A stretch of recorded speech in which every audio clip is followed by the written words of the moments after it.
Toupargel, depuis 70 ans à votre service pour vous livrer le meilleur du surgelé.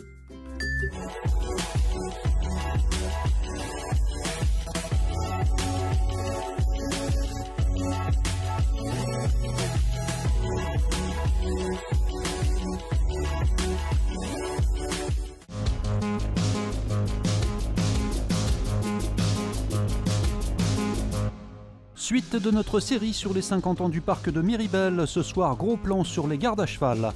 Visite dans une brasserie artisanale dans les monts du Lyonnais. Enfin retour au XIIIe siècle avec le parc médiéval Salvaterra à Haute-Ivoire. On est presque prêt pour le départ, il manque plus qu'à cirer les bottes. Suite de notre série à l'occasion des 50 ans du Grand Parc de Miribel-Jonage. Ce soir, gros plan sur la brigade équestre. Ivan et Mathieu sont tous les deux gardes à cheval et assurent ainsi la surveillance du parc, elle sur Vegas et lui sur Lancelot. C'est notre vedette. Lancelot, c'est pas compliqué, c'est un vieux de la vieille, là ça lui fait 15-16 ans. Donc il est rodé au taf, c'est la deuxième saison qu'il fait avec nous. Il est calme, toujours volontaire et assez patient, donc c'est vrai que c'est un bon binôme de patrouille. Celui-là, il est un peu jeune et il accepte pas toujours très bien le mort. Donc une fois qu'il l'a dans la bouche, il n'y a pas de souci. Mais au début, il aime pas trop.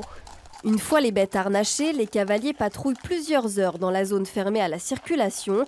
Tous deux préviennent les manquements au règlement, allant des feux au sol aux baignades dans le plus simple appareil. S'il vous plaît, monsieur! Si des rappels à l'ordre sont donc parfois nécessaires, les rondes à cheval restent très bien perçues par les visiteurs. Ça me rassure de voir que c'est surveillé un minimum. Lui, il n'a pas peur en tout cas. On les avait déjà vus en plus la dernière fois, mais ils nous avaient pas parlé, je crois que c'est pas les mêmes personnes. Ils avaient tracé, donc ça fait plaisir de voir des gens parler avec nous.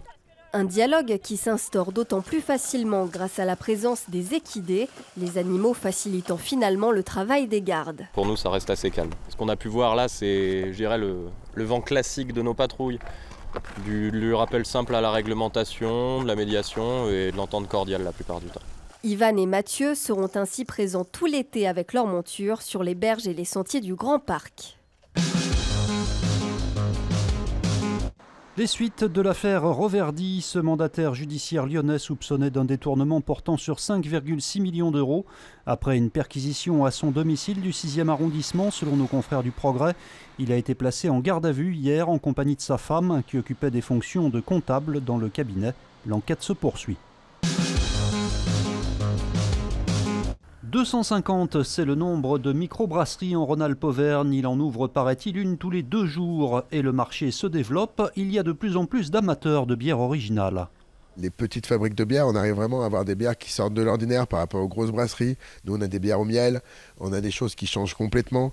Et je pense que les gens, ils vont aussi vers des produits qui leur correspondent ou qui sont fabriqués vraiment plus près de chez eux. Une bière, c'est 95% d'eau à laquelle on ajoute du malt, de l'orge torréfié, des levures et du houblon. Donc nous, on utilise à peu près une vingtaine de houblons. On a une gamme de 11 bières. Là, je peux vous parler du houblon cascade qui est vachement à la mode. En fait, c'est le houblon qu'on utilise pour faire l'IPA. L'IPA, c'est l'Indian Pale Ale, une bière très très houblonnée, très très amère. Et en fait, c'est le houblon cascade, c'est un houblon qui vient des États-Unis, qui a vraiment la particularité d'avoir un goût très très herbacé, très floral, assez léger. Au-delà du choix du houblon, la méthode de fabrication diffère aussi entre une brasserie industrielle et une artisanale. Alors les différences de fabrication, c'est soit on est en mode comme nous, dans des temps calais, en méthode ancestrale à l'ancienne, avec brassage à la main, pas de pale automatique. Là c'est vraiment qu'un brassage manuel. On fait notre bulle dans la bière, c'est vraiment que le sucre, où les levures vont remanger le sucre, c'est uniquement ça qui va nous faire les bulles chez nous. Alors que toutes les brasseries industrielles, elles injectent une quantité bien précise de CO2. Ici on réalise 2 brassins par semaine. La frivole désormais c'est du sérieux, à consommer toutefois avec modération.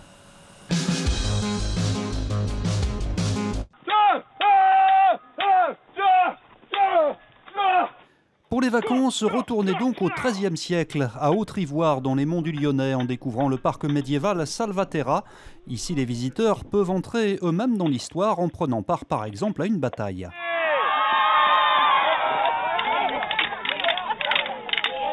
mort leur gloire! Les Normands, on se remet en ligne! Le plaisir qu'ils ont, c'est surtout de s'amuser, et nous aussi. mais leur transmettre notre vision du Moyen-Âge, parce que tu peux voir autant de médiévistes qui vont te donner autant de visions possibles du Moyen-Âge. Le problème, c'est que personne n'y vivait, donc on ne peut pas savoir réellement. On s'est bien amusé et on a appris beaucoup de choses sur le Moyen-Âge.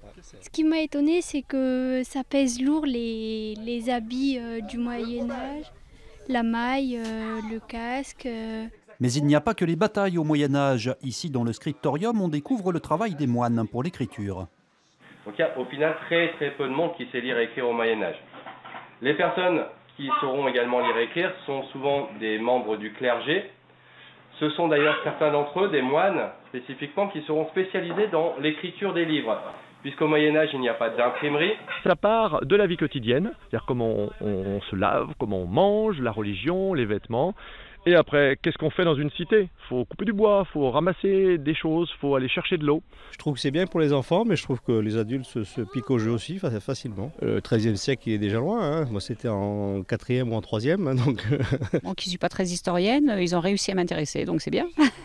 Salvaterra à Haute-Ivoire est ouvert en août les après-midi, du dimanche au jeudi.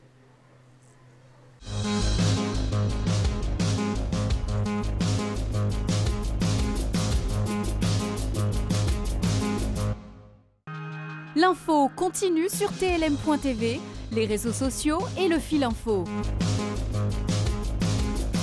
La météo